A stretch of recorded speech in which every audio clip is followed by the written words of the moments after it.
Assalamualaikum warahmatullahi wabarakatuh. Saya Restu Dwi Arista akan menyampaikan hasil karya tulis ilmiah saya yang berjudul Perbandingan Aktivitas Antioksidan Ekstrak Etanol Buah dan Daun Kacang Panjang dengan Metode DPPH.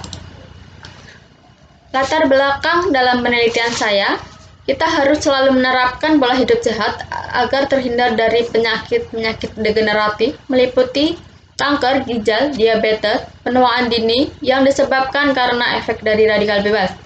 Radikal bebas sendiri dapat terbentuk melalui pernafasan, makanan berlemak, kondisi lingkungan yang tidak sehat seperti adanya asap rokok, pembakaran, kendaraan bermotor, bahan penyemar, dan radiasi matahari.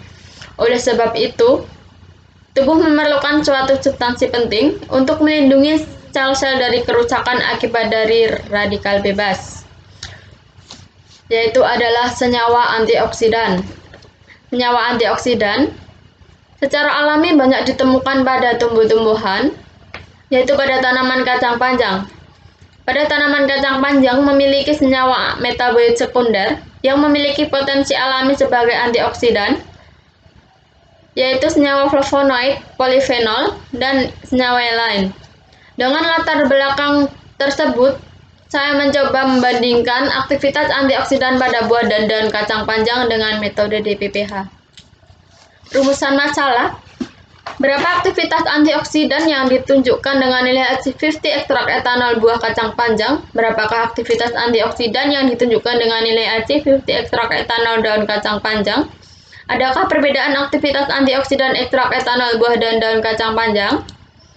Tujuan penelitian: mengetahui aktivitas antioksidan yang ditunjukkan dengan nilai AC50 ekstrak etanol buah kacang panjang dan ekstrak etanol daun kacang panjang. Mengetahui perbedaan aktivitas antioksidan ekstrak etanol buah dan daun kacang panjang. Kerangka teori: penyakit degeneratif seperti penyakit kanker, ginjal, diabetes, dan penuaan dini disebabkan karena efek radikal bebas. Cara penanggulangan efek radikal bebas dengan senyawa antioksidan. Senyawa antioksidan terdiri dari senyawa alami dan non-alami. Senyawa alami yang berasal dari tumbuh-tumbuhan lebih aman untuk kesehatan karena mengandung senyawa flavonoid polifenol sebagai antioksidan. Senyawa non-alami seperti BHT, BHA, BHQ memiliki efek merugikan terhadap kesehatan.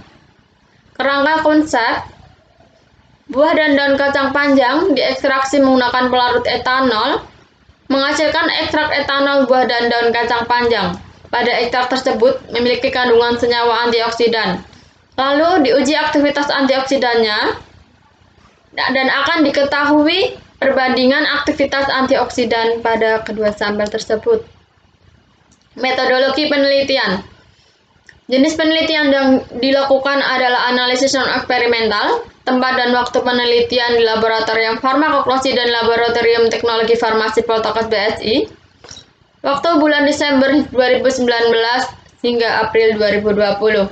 Subjek penelitian ekstrak etanol buah dan daun kacang panjang yang diekstraksi menggunakan etanol 96% teknis. Objek penelitian aktivitas antioksidan ekstrak etanol buah dan daun kacang panjang. Populasi seluruh tanaman kacang panjang yang diperoleh dari sawah Desa Taman Martani Kalasan Sleman, dan untuk sampelnya adalah buah dan daun kacang panjang. Jalannya penelitian: yang pertama, determinasi tanaman dilakukan di Laboratorium Sistematika Tumbuhan Fakultas Biologi UGM. Pengumpulan bahan, pembuatan serbuk simplicia, pembuatan ekstrak buah dan daun kacang panjang, pembuatan larutan stok, penentuan panjang gelombang maksimum DPPH, penentuan aktivitas antioksidan, dan pengolahan data menggunakan analisis data SPSS. Pembahasan: determinasi untuk memastikan kebenaran tanaman yang digunakan. Lalu pembuatan ekstrak: dilakukan pertama kali pemilihan bahan baku yang sesuai, lalu sortasi bacak untuk memisahkan kotoran, lalu pemotongan buah agar mempercepat proses pengeringan, lalu dilakukan pengeringan di bawah sinar cahaya matahari dan ditutup kain hitam untuk agar kandungan zat berkhasiat tidak rusak. Dilanjutkan pengeringan menggunakan almari pengering untuk memastikan simplicia benar-benar mengering. Dilanjutkan sortasi kering untuk memisahkan bahan pengotor. Kemudian memperkecil ukuran simplicia menggunakan blender, lalu diayak dengan ayakan 20/40 menit untuk memaksimalkan proses ekstraksi. Dilakukan ekstraksi macerasi dengan perendaman selama 5 hari, dilakukan pengadukan agar meminimalisir penjenuhan, lalu filtrat ditampung dan dienapkan agar serbuk yang lolos penyaringan mengendap dan tidak mengotori ekstrak. Dilakukan penguapan ekstrak menggunakan rotary evaporator. Ekstrak diangin-anginkan hingga menghasilkan ekstrak kental. Ekstrak disimpan dalam eksikator untuk menyerap sisa air yang masih terkandung dalam ekstrak. Ekstrak dilakukan penimbangan untuk menghitung randemen. Randemen yang dihasilkan daun lebih banyak daripada buah karena pada daun memiliki banyak kandungan yang dapat tersari. Lalu penentuan panjang gelembang maksimum DPPH. Gelembang yang dihasilkan pada penelitian ini adalah sebesar 520 nanometer per mili, dan DPPH sendiri mampu bekerja pada panjang gelombang maksimum antara 510 hingga 520. Uji aktivitas antioksidan menggunakan spektrometeri UV vis menggunakan metode DPPH, metode sederhana. Diukur absorbansi counter dan absorbansi sampel. Terjadi perubahan warna DPPH dari ungu pekat menjadi lebih pudar sampai kuning. Perubahan warna tersebut mengakibatkan penurunan nilai absorbansi. Semakin rendah nilai absorbansinya, maka semakin tinggi nilai aktivitas antioksidannya. Hasil pengukuran absorbansi sampel. Hasil perhitungan rata-rata dari ketiga nilai IC50 quercetin menunjukkan quercetin memiliki antioksidan yang sangat kuat karena nilai IC50 kurang dari 50 mikrogram per mili. Hasil perhitungan rata-rata dari ketiga nilai IC50 buah kacang panjang 427,42 mikrogram per mili. Maka nilai tersebut menunjukkan aktivitas antioksidannya sangat lemah karena berada dalam rentan lebih dari 150 mikrogram per mili. Hasil perhitungan rata-rata ketika nilai IC50 daun kacang panjang 159,28 mikrogram per mili. Nilai tersebut menunjukkan bahwa aktivitas antioksidannya lemah karena berada dalam rentan lebih dari 150 mikrogram per mili. Dari hasil IC50 dari ketiga sampel, terlihat bahwa quercetin memiliki nilai IC50 yang lebih tinggi karena quercetin merupakan senyawa tunggal dan senyawa murni.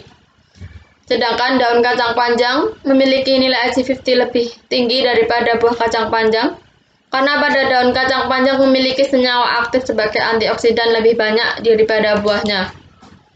Untuk pengolahan data, uji normalitas data berdasarkan hasil perhitungan keduanya nilai squamous dan nilai kurtosis berada di antara min 2 sampai dengan plus 2. Hasil perhitungan tersebut menunjukkan bahwa data tersebut adalah normal.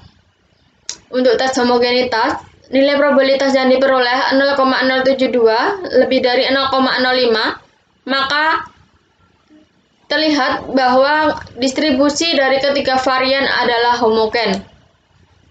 Hasil uji ANOVA menunjukkan nilai signifikasinya adalah 0,000 kurang dari 0,05. Maka ada perbedaan nilai rata-rata dari ketiga varian. Analisa post hoc test menunjukkan nilai signifikasinya adalah 0,000, maka 0,000 kurang dari 0,5 artinya nilai dari ketiga sampel memiliki nilai yang berbeda. Hasil uji analisis ANOVA menunjukkan bahwa nilai dari ketiga sampel uji memiliki nilai IC50 yang berbeda.